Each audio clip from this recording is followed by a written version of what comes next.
Third person point of view. Sa isang sikat na coffee shop ay makikita na abala si Angel sa paggawa ng disenyo para sa gusto niyang gawin na gown. After Angel signed the divorce paper, nagsimula siyang kumuha ng short course sa fashion designing. Bago kasi siya maging isang sikat na modelo, pinangarap niya din na maging isang designer. Pero naudlot yun nung kinasal sila ni Jake. Saka lang niya naisipan na tuparin ang pangarap niya nung naghiwalay na sila ni Jake. Sa isip ni Angel, masyado niya palang ifinokos ang sarili niya kay Jake na maging ang sariling pangarap na kalimutan na niya. Kaya ngayon nakagraduate na siya, sisiguraduhin niya na hindi niya bibiguin ang sarili. Nagsimula siyang magguhit ng pattern. Sa una, aakalain ng makakakita na naglalaro lang siya dahil halos guhit-guhit lang yun at halos lahat wala sa maayos na linya. Nakafocus ang atensyon ni Angel sa ginagawa at hindi napapansin ng mga tao na labas-pasok sa naturang cafe nang biglang may tumabi dito at nagsalita. Well, did you hear the news? Angel rolled her eyes upon hearing that voice of Jake's ex, Elena Cortez. Sa isip ni Angel, hindi na siya dapat magtaka na nandito ito dahil wala naman itong trabaho. At kung nasa ng mga taong malapit kay Jake ay nandun ito. Napasinghal siya sa kabila ng bahagi ng isip niya. What do you want, Elena?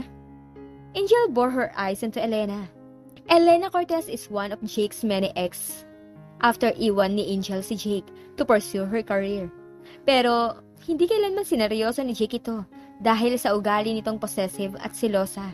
Nasakal si Jake kaya nakipaghiwalay ito sa dalaga. Well, ibabalita ko lang sana na buntis si Sarah. Puno ng pang-aasar ang tono ng boses ni Elena nang magsalita ito. Nanigas sa kinaupuan si Angel at napahigpit ang kapit sa lapis na hawak nito. Pakiramdam niya, may tumarak sa puso niya at naghatid yun ng matinding sakit. Kinagat niya ang gilid ng labi para pigilan ang sarili na umiyak dahil ayaw niyang ipakita sa kaharap na nasasaktan siya. Binalingan ni Angel ang nakangising si Elena. So? May diing tanong ni Angel dito. Nawala ang ngisi ni Elena at napalitan yun ng inis sa nakikitang kawalan ng pakialam ng kaharap. Kawawa ka naman. Tuluyan ka nang nawalan ng karapatan sa buhay ni Jake. Muli ay pangasar nito. Nangilid ang luha ni Angel pero paulit-ulit niyang pinagalitan ng sarili para huwag ito tuluyang tumulo. Naging successful naman ang pagpipigil niya ng luha kaya naman matapang niyang hinarap ng tuluyan ang nangungutyang babae. Hindi ba't kaawa-awa ka rin? Maging ang iyong master dahil nawalan na rin kayo ng karapatan kay Jake? Balik pang uuyam ni Angel. Isang sampal ang natanggap ni Angel mula kay Elena. Hindi gumanti si Angel. Sa halip, iniumang pa nito ang kabilang pisngi na labis na ikinagulat ni Elena. Pero imbis na muli itong sampalin, tumayuto at nilisan ng lugar. Saktong pag-alis ni Elena, hindi napigilan ni Angel ang magkakasunod na pagtulo ng mga luha. Ang tahimik nitong pag-iyak ay nauwi sa hagulhol. Kaagad na nagtinginan ang mga nasa coffee shop na puno ng pagtataka, pero walang nagtangka na magtanong sa kanya ng problema. Habang hilam sa luha, kinuha ni Angel ang cellphone at tinawagan ang taong laging handang tumulong sa kanya. Makalipas lang ang ilang ring, pumailan lang ang boses ng isang lalaki. Angel? Bumuhos ang masaganang luha sa pisngi ni Angel nang marinig ang boses ng kaibigan. Steven is a fashion photographer and is Angel's gay friend na nakabase sa France. Doon ito nakilala ng dalaga. What's wrong, Han? Bumakas kaagad ang pag-alala sa boses ni Steven. Can you help me with my ticket? Ang sakit-sakit na, Steven. Hindi na napigilan ni Angel ang muling paglamon sa kanya ng pighati. Sa mansyon ng mga Arroyo, nagse-celebrate si Mara na animoy nanalo ito sa loto. Wow! Anong meron? Tanong na kakapasok lang na si Ramon. Ibinaba nito ang mga gamit sa sofa, kagaya ng armas, na karaniwang ginagamit kapag may pupuntiryahin sila. Sumama ang tingin ni Mara sa mga gamit na inilapag ni Ramon. Bakit dito mo pinagtatatamba ka mga yan? At isa pa, bakit ba lagi ka nandito? Wala ka bang sariling bahay? Matalim na tanong ni Mara na hindi pinansin ni Ramon dahil sanay na siya sa mga pasaring ng ina ng yumaong girlfriend. So, pwede ko bang malaman kung bakit ka nagsa-celebrate? Pag-iiba ni Ramon ang usapan. Kaagad na nawala kay Ramon ang isip ni Mara at bumalik sa dahilan ng pagsa-celebrate niya. Kanina kasi, nakatanggap siya ng balita mula sa isa sa mga source niya na nagdadalang tao ang anak sa labas ng yumao niyang asawa.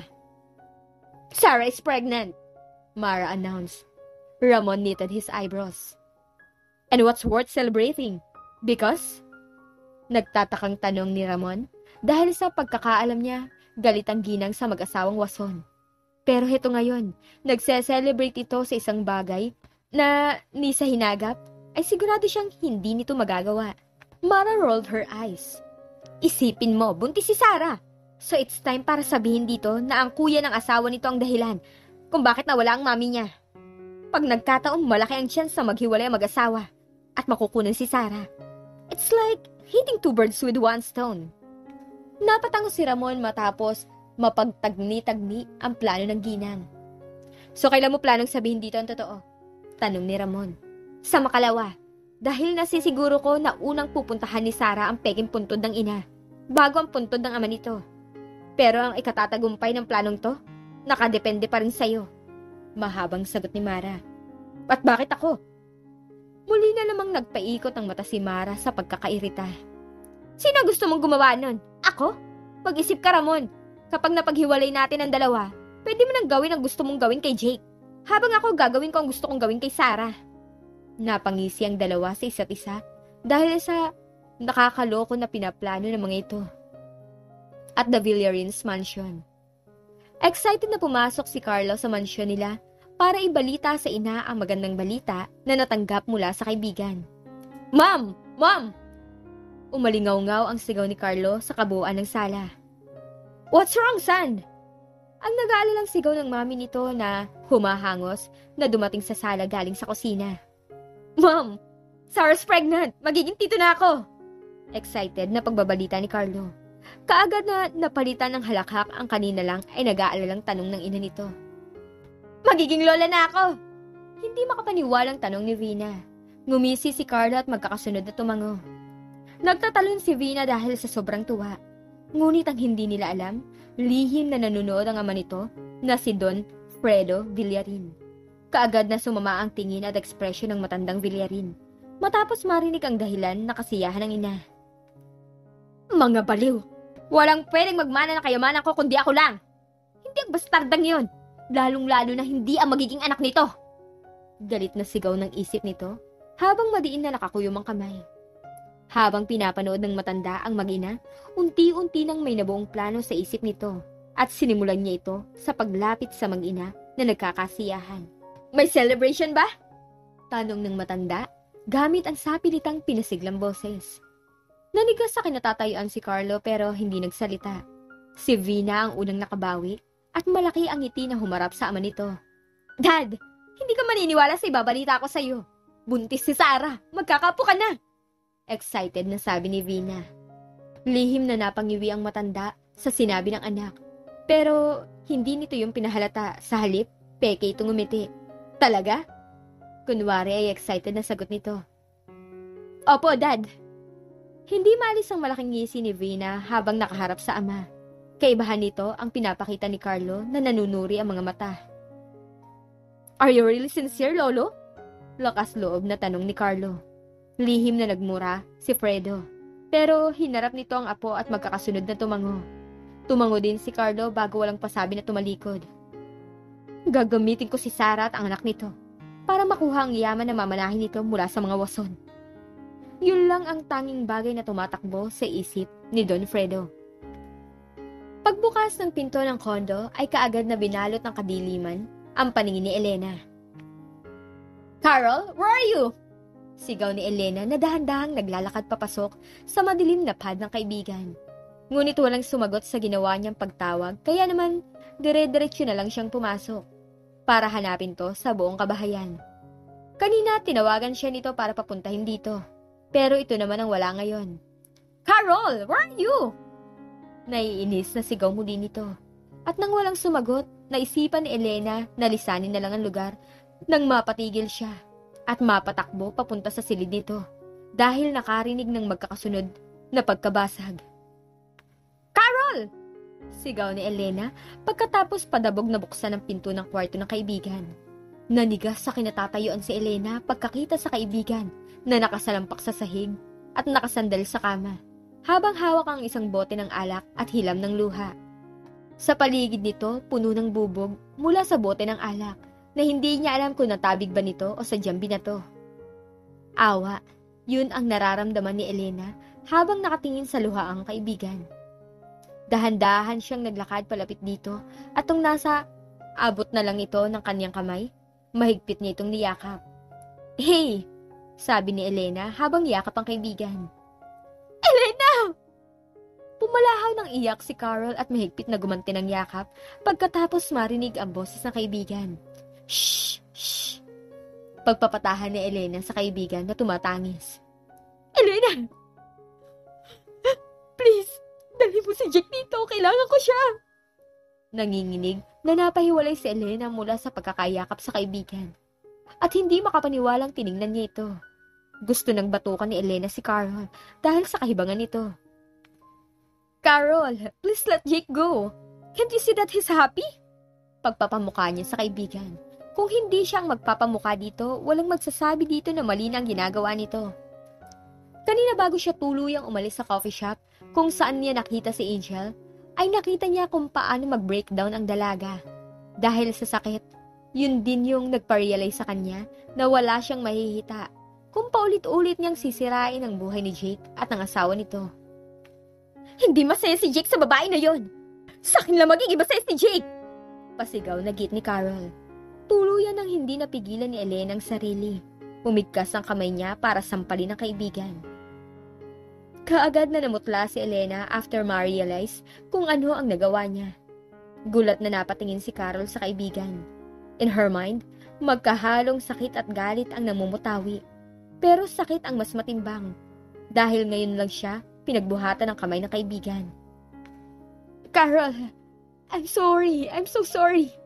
Nanginginig na humingi ng paumanhin si Elena sa kaibigan at nagtangka na lapitan nito at hawakan, pero mabilis na lumayo si Carol at mariing umiling. "Kaibigan ba talaga kita?" Galit na sigaw ni Carol. Hindi makapaniwalang napailing si Elena sa ginagawang pag-question ng best friend niya sa kanya. "Kaibigan kita, Carol! Alam mo yan!" Seryoso at may ding sagot ni Elena dito. At hindi na nagtangka pang muling hawakan ng babaeng kaharap.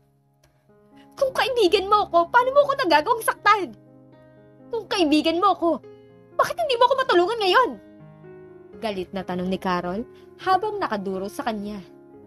Napailing si Elena dahil walang patutunguhan ang ginagawa nilang pag-uusap. Lasing ito at kailangan na matauhan. Kaya naman imbis na sabayan ito, nagpasya na lang siya na talikuran ito para iwan at baka sakali na matauhan ito kapag nausawan. "Hindi mo ako tinuring na kaibigan. Dahil kung kaibigan mo ako, handa kang tulungan ako. At handa kang mawala para sa akin." Hindi nakaligtas sa pandinig ni Elena ang mahinang sinabi ni Carol. Galit na muling humarap si Elena sa kaibigan. Masamang tingin ang pinukol niya dito, na ngayon ay nakangisi sa kanyan na parang wala itong sinabi na nakakasakit. Pinahid ni Elena ang takas ng luha sa pisngi, bago dinuro ang kaibigan at matalim na pinagsalitaan. "Huwag mong questionin kung paano kita pakitunguhan. Dahil napakaayos ang pakikitungo ko sa'yo. Lahat ng gusto mo sinusunod ko." Pansamantalang huminto si Elena para i-compose ang sarili. At nang handa na siya, muli siyang nagsalita. Saka sumingit si Carol. "Kung talagang lahat ng gusto ko sinusunod mo, bakit hindi mo ko sundin ngayon? Dahil nahihibang ka na, Carol!" Singhal ni Elena. "Hindi ako nahihibang. Si Jake para sa akin lang. Hindi siya pwede magkaroon ng anak sa iba. Dahil ako lang ang magiging ina ng anak niya." Mariinggit nito. Natuluyan nang nawala ang pagiging makatwiran. Hindi na natiis ni Elena ang pinatutunguhan ng usapan nila. Kaya naman nagpasya siyang tumayo at iwan ito. "Saka mo na lang ako kausapin kapag matino ka na. Sa ngayon kasi hindi na ikaw ang Carol na nakilala ko," sabi ni Elena tumalikod. Nasa may tapat na ng pinto si Elena at handa nang buksan ang pinto nang muling magsalita si Carol na naging dahilan ng paghinto niya. "Gusto mo ba ako makitang mawala?" Nahigit ni Elena ang hininga at mahigpit na napakapit sa doorknob at pansamantala siyang hindi nakakilos. Tatapusin ko ang buhay ko kapag hindi mo ako tinulungan na makuha si Jake. Gusto mo ba yun, Elena? Puno nagpagbabanta na sabi nito. Napahinga ng malalim si Elena dahil kilala niya ang kaibigan. May isang salita ito. Tatapusin talaga nito ang sariling buhay kapag hindi nakuha ang gusto. Katulad na lang nung high school sila. Nalagay sa bingit ang kamatayan ng buhay niya dahil sa isang pampasaherong jeep. Si Carol ang tumulong sa kanya para makaligtas, kaya naging utang niya ang buhay niya dito. At nung nagkaroon siya ng kasintahan, at nagkataon naman na gusto din ito ni Carol, at halos lumuwa ang mga mata niya dahil sa ginawa nito sa kanyang pulso kapag hindi niya binigay ang boyfriend niya. Kahit na masakit nakipaghiwalay siya sa boyfriend niya para ipaubaya kay Carol ito. At araw-araw, pinipiga ang puso niya sa tuwing makikita niya ang dalawa na naghahalikan. At may ginagawa sa kama kung saan-saan. Nagpakawala ng malalim na hininga si Elena. Dahan-dahan na tumango bago tuluyang lisanin ang pad ng kaibigan. Sarah's point of view. Manila General Hospital. Abala kami sa pag-aayos ng mga gamit namin. Dahil after 1 week of staying in the hospital, pinayagan na din kami makalabas. Nung nakarang araw pa sana kami lalabas pero medyo nakaramdam ako ng sakit sa aking puson. Kaya ang sabi ni Doc Leslie, wag muna akong lumabas hanggang sa okay na ang kondisyon ko. Kaya naman ang plano namin na pagpunta sa puntod ni Mommy kahapon, hindi na natuloy. Ang nangyari na lang, pinakilala sa akin ni Jake ang pinsan niyang doktor. At yun, nakipagkwentuhan to sa akin hanggang sa matapos ang break nito. Ngayon okay na ako, kaya naman nag-ayos na kami ng gamit dahil uwi na talaga kami. Jake, diretso na tayo sa punto ni Mami, sabi ko, nang hindi tumitingin dahil abala ako sa pagtutupi ng mga gamit. In my peripheral vision, nakita ko ang ginawa nitong pagtigil. Ayaw mo ba munang magpahinga sa bahay? Ako naman ang huminto para harapin to. No, puntahan na natin si Mami today, tapos bukas, or sa makalawa si Daddy naman. Buo na ang plano sa utak ko kaya wala nang nagawa si Jake. Nang ipagpilitan ko ang gusto ko. Okay, pero kailangan may mga kasama tayong bodyguard. Is that okay with you? Tumango ako as long as makakapunta kami sa punto ni Mom. Naghahanda na kaming umalis ng dahan-dahan na bumukas ang pinto at iniluwa ang taong hindi ko inaasahan na makikita ko dito. What are you doing here? Walang bakas na kahit na anong emosyon na tanong ni Jake. Hindi sumagot si Elena. Tinitigan ko to at nakita ko ang pamumula ng mga mata nito. Umalis ka na dito. Hindi ka namin kailangan dito. Mabalasik na singhal ni Jake. Nanginig ang labi ni Elena kaya naman hinawakan ko ang braso ni Jake para pigilan ito sa napipinto nitong pagsabog ng galit. Elena, ano kailangan mo? Ako na ang nagtanong sa mas mahinahong boses. Napigil ko ang hininga ko nang biglang lumuhod sa harapan namin si Elena at nagsimulang umiyak. Mabilis ko tong dinaluhan. Tinangka akong pigilan ni Jake pero tinabi ko ang kamay nito. Tumayo ka, Elena. Sabi ko, inalalayan ko itong tumayo pero nagmatigas to kaya hinayaan ko na lang. Hindi na lang ako umalis sa tabi nito hanggang sa kumalma ito at magsimulang magkwento. Jake, Sarah, please, tulungan niyo ako. Si Carol, she's hurting. At natatakot ako na saktan niya ang sarili niya. Patuloy sa pagtulo ang luha ni Elena kahit na tapos na ito magsalita. Kaagad dumapo ang tingin ko kay Jake. Nakita ko na bumakas ang pag-aalala dito pero panandalian lang yun. Dahil napalitan din yun ng blanco na tingin. Labas na kami sa kung anong nangyayari sa kanya. Ginawa niya yun sa sarili niya kaya hayaan mo siyang pagdusahan yun. Hindi ako makapaniwalang napatingin kay Jake pagkarinig sa walang puso nitong mga salita. Jake! Sigaw ko at sinaman ko to ng tingin. What, wife? Nagtatakang tumingin to sa akin. Umiling ako at humarap kay Elena. Pupunta tayo kay Carol. Nanlaki ang mga mata ni Jake. What do you mean na pupunta tayo? Pasinghal na tanong ni Jake. Yes! Pinal na sinabi ko. Pagpatak ng 2:00 ng tanghali, ay tumulak sila papunta sa Makati para puntahan ang pad ni Carol. Bago sila umalis, nagtalo-talo pa sila dahil ayaw ni Jake isama si Elena. Maging siya pero nagpumilit silang dalawa ni Elena, kaya wala na itong nagawa. Tumagal ang biyahe ng halos 2 oras. Pagkarating sa pad ni Carol, si Jake ang unang pumasok. Pagkakita ni Carol kay Jake, kagad itong dinambahan ng yakap ang asawa at tinangka ng halikan. Mabilis na umiwas si Jake sa tinangkang paghalik nito at malakas na binaklas ang mga kamay na nakapulupot sa baywang nito, dahilan para mawalan ng balanse si Carol. Carol! Sabay na sigaw nila ni Elena. Kagad na napatingin si Carol sa kanilang dalawa at hindi makapaniwalang umiling to kay Elena. Really? Really, Elena? Puno ng sakit ang tono ng boses si Carol. Hindi ko napigilan ang mapaluha habang nakatingin ako dito, na walang pag-asang nakatingin sa kaibigan nito.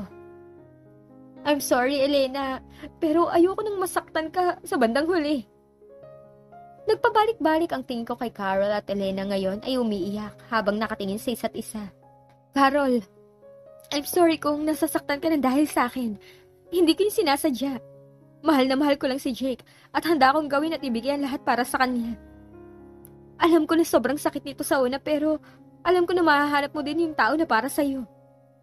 Hindi ko na din napigilan ang sarili kong emosyon habang sinasabi ko ang mga katagang yun. Akala ko okay na ang lahat. Pero nagulat ako at pansamantalang hindi nakakilos nang makita ko na dinampot ni Carol ang basag na bote. At walang pasabi na sinugod ako. Sabay na humarang si Jake at Elena. Niyakap ako ni Jake at pinagpalit ang pwesto namin, habang si Elena naman niyakap ng mahigpit si Carol. Nagunahan sa pagtulo ang luha ni Carol habang nakatingin ang mga nanlalaking mata sa mukha ng kaibigan, na matamis na nakangiti. Hindi ko na din napigilan ang sarili kong emosyon. Kaagad na tumulo ang luha ko. Mahigpit na yumakap sa akin si Jake. Bakit? Tanong ni Carol. Sabi ko naman sa iyo, di ba? Na kahit ano, gagawin ko para sa iyo, kaibigan ko. Sagot ni Elena na nakangiti. Elena! Napakangal mo! Pagalit si Carol. Napahalakak si Elena pero napatigil din dahil sa magkakasunod na pag-ubo. Tuluyan nang bumigay ang katawan ni Elena pero hindi nito hinayaan na bumagsak yun sa simento. Inalalayan nito ang katawan ng kaibigan pahiga sa sementadong sahig. Utang ko, ang buhay ko sa'yo. Carol, ngayon ay bayad na ako. Huminga ng malalim si Elena at tuluyang pumikit. Napapikit ako ng madiin at kaagad na humiwalay sa yakap ni Jake para daluhan si Carol. Wala na akong pakialam kung mapahamak ako. Hindi ko na kaya na nakikita itong nasasaktan. Elena! Huwag mo akong iiwan, please! Hindi ko kaya mag-isa! Pumalahaw ng iyak si Carol habang mahigpit na yakap ang katawan ni Elena. Binaklas ni Jake si Carol sa pagkakayakap kay Elena at nagsimula si Jake na tingnan kung may pulso pa ito. Pero napapikit ako ng madiin nang mabagal na umiling si Jake at malungkot na tumingin kay Carol. No! Sigaw ni Carol. Bago pa tuluyang bumagsak si Carol, mabilis ko tong niyakap. Sarah! Bakit? Bakit si Elena pa? Humagulhol na niyakap ako pabalik ni Carol. Shh! Everything will be alright. Pagpapatahan ko dito at hinimas ko ang likod nito. Hindi ko alam kung gaano na kami katagal na nasa padlang ni Carol. Wala na ang katawan ni Elena dito. Naipadala ni Jake sa hospital para makasiguro kami na kung talagang wala na tong buhay. Sinubukan namin na hanapin ang pamilya ni Elena. Pero napag-alaman namin mula kay Carol na wala na itong pamilya. Ulilang lubos na ito at tanging si Carol na lang ang kasama nito sa buhay. Kami na lang tatlo ang naiwan dito. Hindi kasi namin maiwan si Carol dahil baka kung anong gawin nito sa sarili. Carol, gusto mo na magstay muna sa bahay? Tanong ko dito pero umiling lang ito at nanatiling tulala sa kawalan. Okay na ako dito, Sarah, Jake. Sa kabila ng pansamantalang pananahimik, nagsalita na si Carol. Sigurado ka na okay ka lang? You're so annoying. Get out of here! Pabirong sabi nito. Tuluyan na ako napangiti dahil alam ko na okay ito. Tumalikod na kami ni Jake at nung palabas na kami ng kwarto, narinig ko ang huling salitang binitawan ni Carol. I'm sorry, Sarah, for hurting you. I'm sorry, Jake, for being a pain. Tumingin ako kay Carol at saka ako sumagot. Hindi naman ako nagalit sa'yo, pero sige, apology accepted. Sagot ko. Nagbuntong hininga si Jake at humarap kay Carol. Magpalakas ka dahil magiging ninang ka pa. Pagkalabas namin, hindi ko maiwasan na magtanong. Magiging okay lang ba siya? Oo, malakas siya. Kaya alam ko na magiging okay lang siya. Sagot ni Jake. 3 days have passed since Elena passed away.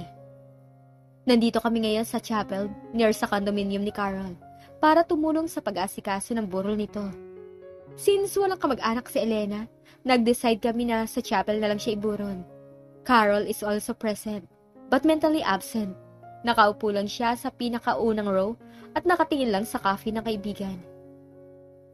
Hey, kumain ka na ba? Tanong ko. Pansamantala itong tumingin sa akin pero bumaling din ulit sa kabao ng kaibigan. Wala akong gana. Sagot nito na hindi kakikita ng kahit anong emosyon. Alam ko na hindi kami close, pero I still wrap my arm around her shoulder at giniya ko ang ulo nito pahiga sa balikat ko. Hindi naman ito nagreklamo. We may be started in a wrong foot, but I'm not a bad person letting you starve. Bulong ko dito, at sakto naman na dumaan ang isang lalaki na may dalang sandwich. The guy is, I think, part ito ng catering team na kinuha ni Jake to serve and help people for the rest of the funeral. Sinanisan ko ito na bigyan ako ng isang piraso na kagad nitong sinunod. Nang makuha ko yung sandwich, ako na ang unti-unting nagpakain kay Carol. Sa una hesitant ito, pero hindi nagtagal, malugod din itong tinanggap sa bandang huli. Dumating si Jake at umupo sa tabi ko, at pinanood lang ako na sinusubuan si Carol ng sandwich. Wife, you should take a rest. Kanina ka pa nandito. Ihahatid na kita pa uwi. Sabi ni Jake pero hindi ko gustong iwan si Carol, kaya umiling ako. Humiwalay saan si Carol at magkakasunod na tumango sa gusto ni Jake, pero marin akong tumanggi. No, I'm not going anywhere. Dito lang din ako. Giit ko at sumandal pa ako sa backrest ng upuan at nag-cross arms para ipakita dito na hindi ako aalis. Nagbuntong hininga si Jake. Wife, you need to take care of yourself. Kasi may baby na din sa tiyan mo. It's not just you anymore. Giit ni Jake. At saka ko lang na-realize na oo nga pala. Hindi na lang ako ngayon. Magkakaanak na kami ni Jake. Uuwi din naman tayo pero baka pwede kahit maya-maya na lang, maaga pa naman. Hirit ko at wala lang nagawa si Jake. Muli kong sinubuan ng sandwich si Carol para tuloy kaming isang pamilya where I play the role of mommy, feeding her daughter, which is Carol, and Jake watching me like a husband. Minutes passed at nanatili lang kaming tahimik hanggang sa nakita ko ang pagbukas ng pinto at mula doon nakita ko si Vasquez na seryosong lumilinga sa paligid. Pinanood ko to na ngayon ay naglalakad na papunta sa gawi namin. What's wrong? Tanong ni Jake ngayon ay nakatingin nang diretso sa bodyguard nito. Nakakapasok lang at seryosong nakatingin sa amin. Pero especially kay Carol. There's someone outside at nagpupumilit siya na pumasok. Sabi ni Vasquez. Kagad ako napaisip na baka malayong kamag-anak to ni Elena. At baka nabalitaan nila ang nangyari dito. Nagpakilala ba? Tanong ni Jake dito. Pansamantalang natahimik si Vasquez at tumingin kay Jake. Bago binalingan ang tulalang si Carol. Nagtaka naman ako sa pagpapalitan ng tingin ng dalawa. Pero nanatili ako dahil ayoko makialam. Do you know someone named Bella? Napatingin ako ng mabilis kay Kuya Randall dahil sa pangalan na binanggit nito. Pakiramdam ko kumabog ng malakas ang dibdib ko pero kaagad din akong napakalma nang idinugtong na nito ang apelido. Gonzales. Why your name suddenly gives me chill? Tanong ng isip ko. Nawala ang atensyon ko kay Kuya nang biglang tumayo si Carol at dahan-dahan na naglakad palabas ng chapel. Nagtinginan kaming tatlo dahil sa pagtataka. Dahil ang alam namin wala ng pamilya si Elena. Pero mabilis din kami natauhan nang maalala namin na sinundan si Carol na ngayon ay halos nasa kalahati na ng chapel. Carol! Sigaw ko at binilisan ang lakad. Kagad na nagtinginan ang tao na nasa chapel nang marinig ang pagsigaw ko. Yumuko lang ako at ngumiti bilang paghingi ng paumanhin. Sigaw mula sa labas ng chapel. Kagad naman ako napatakbo pagkarinig ko sa galit na sigaw. Ganon din naman ang ginawa ni Jake at Kuya Randall. Sabay-sabay kaming nakarating sa labas ng chapel at doon tumambad sa amin ang babae na galit na galit. Habang nakatingin kay Carol, at si Carol naman, tahimik na lumuluha habang nagmamakaawang nakatingin sa babae. Naglakad palapit si Carol sa galit na ginang, pero hindi siya tuluyang nakalapit dahil isang malakas na sampal ang nagpatigil sa paglapit niya. Tinangka kong lumapit para ilayo si Carol sa ginang pero kaagad akong hinawakan ni Jake para pigilan. Pero naluluha ako napatingin kay Carol na nakatayo lang habang hawak ang nasaktang pisngi. Kinuha mo ang anak ko sa akin! Ramdam ko ang sakit sa bawat salitang binitiwan ng nanay ni Elena. Tita!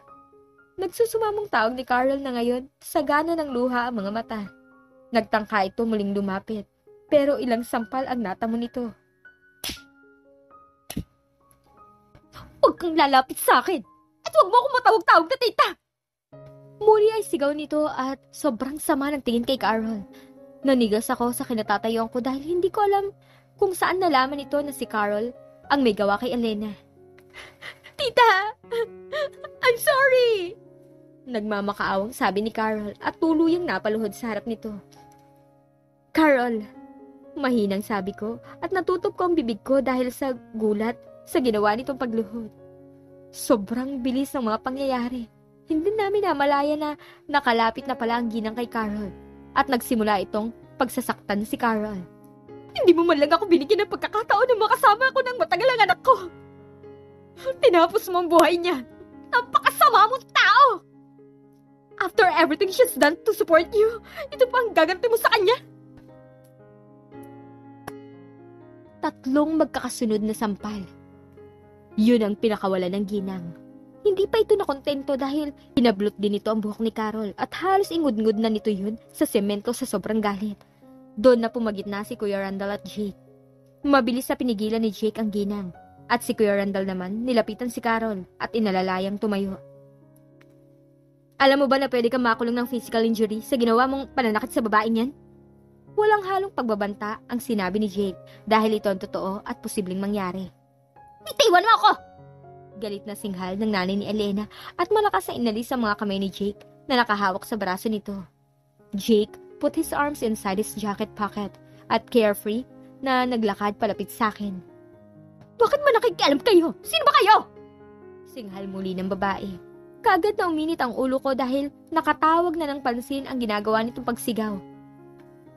Kami lang naman ang kaibigan niyang babae na sinaktan mo! Matapang ni singhal ko dito pabalik. Nagsisimula na maglabasan ng mga tao para tingnan kami at kung ano na ang nangyari sa amin. Pinukol ako ng masamang tingin ng mami ni Elena pero hindi ako nagpatalo dahil ginantihan ko din ang masamang tingin nito ng mas masamang tingin. Hindi mo alam kung gaano kasakit ang nararamdaman ko dahil hindi ka nawalan ng anak.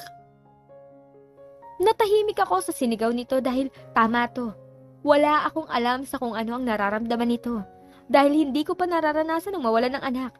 Pero alam ko na hindi physical injury ang makakaalis ng sakit sa nararamdaman nito. Oo, hindi ko alam kung ano ang pinagdadaanan mo. Pero hindi ibig sabihin na nahahayaan kitang saktan ng kaibigan ko. Katwiran ko. Mukhang hindi nagustuhan ng ginang ang mga sinasabi ko dahil bigla ako nitong sinugod. Mabuti na lang, naharangan ito ni Jake. Huwag mo akong hayaang gumante, lady. Dahil hindi ako magiging kasing bait ni Carol. Puno ng pagbabanta ni Jake. At bakas ang galit sa tono ng boses nito. Bumakas ang takot sa muka ng galit na ginang pagkarinig sa sinabi ni Jake. Kagad akong humawak sa braso ni Jake. Jake, stop it please. Bulong ko dito. Huwag kayong makialam. Bakit ba kailangan niyo ipagtanggol yan? Siya ang may kagagawan sa anak ko kaya wala na ang anak ko. Sigaw nito na nagpapakita ng sapilitang tapang. Siya ang may kagagawan? Paano mo naman nasabi yun? Sa kaibigan namin ha? May ebidensya ka ba? Buong tapang na tanong ko sa pagbabaka sakali na wala itong matibay na ebidensya. At nung nakita ko na hesitant ito, mas lalo kong napatunayan na wala talaga itong matibay na ebidensya. Speculations lang nito ang lahat ng mga pagpaparatang kay Carol. Huwag kang magbintang kung wala kang matibay na ebidensya. Galit na sambit ko dito at iginiya na namin si Carol pabalik sa loob ng chapel. Bago kami tuluyang makapasok sa chapel, hinarap ko ang ginang na tulala na ngayon. Kung gusto mong makiramay, libre ka makapasok sa loob. Sabi ko dito at tuluyan na itong tinalikuran. Third person point of view. Pagkapasok nila sa chapel, lahat ng mata ng tao ay nasa kanila. Wala silang pinansin ni isa man sa mga ito. Diretso lang sila sa unang row at pagod nang umupo sa mahabang upuan nang biglang tawagin ni Sarah ang atensyon ng kanilang bodyguard. Kuya Randall? Kaagad na bumaling si Vasquez kay Sarah matapos nito yung tawagin. Maging si Jake napatingin kay Sarah at hinintay nito kung ano man ang sasabihin nito. Yes, ma'am. Iuwi mo na po si Carol. Utos ni Sarah na mabilis na tinutulan ng dalaga. No! Alma nito. At mahigpit na kumapit sa upuan. Nagulat si Vasquez sa inakto ni Carol. Sa isip nito, hindi magiging madali ang pagpapauwi dito.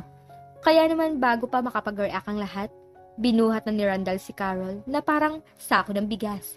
Get off me! Sigaw ni Carol, pero hindi nakinig si Randall. Diretso lang to sa paglalakad. Ibaba mo ako, bodyguard! Muling sigaw ni Carol. Pagkarating sa sasakyan, tahimik na si Carol. Mabilis na pinasibad ni Randall ang kotse pauwi sa kondo ng dalaga. Hindi na kinakailangan pa na sabihin ni Carol ang direksyon papunta sa bahay niya. Dahil bilang bodyguard, alam niya na trabaho nito ang alamin ng lahat. Ayoko umuwi sa bahay. Malungkot na sabi ni Carol na ngayon, nasa labas na ng sasakyan ng tingin. Saan mo gustong pumunta? Tanong ni Randall. Nagkibit balikat si Carol. Nagbuntong hininga si Randall at mabilis na kinabig ang manibela ng sasakyan papunta sa bahay niya. Pagkalipas ng 30 minutos sa pagmamaneho, huminto din ang sasakyan. Let's go, Randall announced at nauna nang lumabas sa kotse. Hindi din naman nagtagal lumabas din si Carol. Nasaan tayo? Tanong ni Carol. Bahay ko, sagot ni Randall. Pagkapasok sa loob ng bahay, nag-wonder na ang mata ni Carol. Hindi kalakihan ang bahay ni Randall. Sapat lang to para sa isang tao pero napansin ni Carol na sobrang linis nun at mukhang galit sa alikabok ang nakatira dito. Pansamantala siyang iniwan ni Randall at pagbalik nito, may dala na itong first aid kit. Naupo siya sa pandalawahang sofa. Kaagad namang naupo sa tabi niya ang nasabing gwardya at nagsimulang lagyan ng ointment ang pisngi niya na namanhid na yata sa sobrang lakas ng sampal ng nanay ni Elena. Habang ginagamot ni Randall ang mga cuts, ay muli niyang naalala si Bella, ang nanay ni Elena. Nangilid ang luha ni Carol dahil alam niya na totoo ang sinabi ng ginang kanina na siyang may kagagawan ng pagkawala ni Elena. Bakit mo ako tinutulungan? Tanong ni Carol. Hindi ko alam. Siguro dahil alam ko na hindi mo sinadya ang kung ano man na nagawa mo. Masama akong tao. Hindi niyo dapat ako tinutulungan. Galit na sigaw ni Carol. Wala akong kwenta, kaibigan! Muli ay sigaw nito. Muli na naman sanang sasaktan ang sarili ng pigilan nito ni Randall. Ayoko na, Randall. Gusto ko na mawala! Pagpalahaw ni Carol at mahigpit na yumakap sa binata. Kinalas ni Randall ang pagkakayakap ni Carol sa katawan niya at hinawakan ng binata ang magkabilang pisngi ni Carol at masuyong tinuyo ang luha nito. Huwag kang susuko dahil nandito lang kami. Pagpapalakas ni Randall ng loob nito. At hindi alam ng binata kung ano ang nagtulak sa kanya para halikan ito. Mabilis lang ang ginawa nitong paghalik kaya natauhan din ito kaagad. Nanlalaki ang mga matang nakatingin lang si Carol dito. Sorry. Paghingi ng paumanhin ni Randall. Tumayo ito para ibalik ang first aid kit pero mabilis na pinigilan ni Carol si Randall. At walang pasabi na sinil din ito ng halik. Pansamantalang nagulat si Randall sa ginawa ng babae pero lumipas din yun at noong natauhan na siya, sinil niya din ito ng halik pabalik.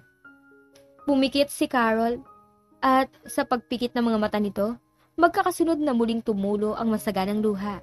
Pero this time, sobrang kasiyahan na ang dahilan. Tunay nga na mahahanap mo din ang para sa'yo. At sa isip ni Carol, alam niya na nahanap na niya ito at sa katauhan niyon ni Randall. Ano nga kaya ang mangyayari kay Carol? Ipakukulong kaya ito sa salang pagtapos ng buhay ni Elena? Kailan kaya naman malalaman ni Sarah ang katotohanan na buhay pa ang kanyang ina?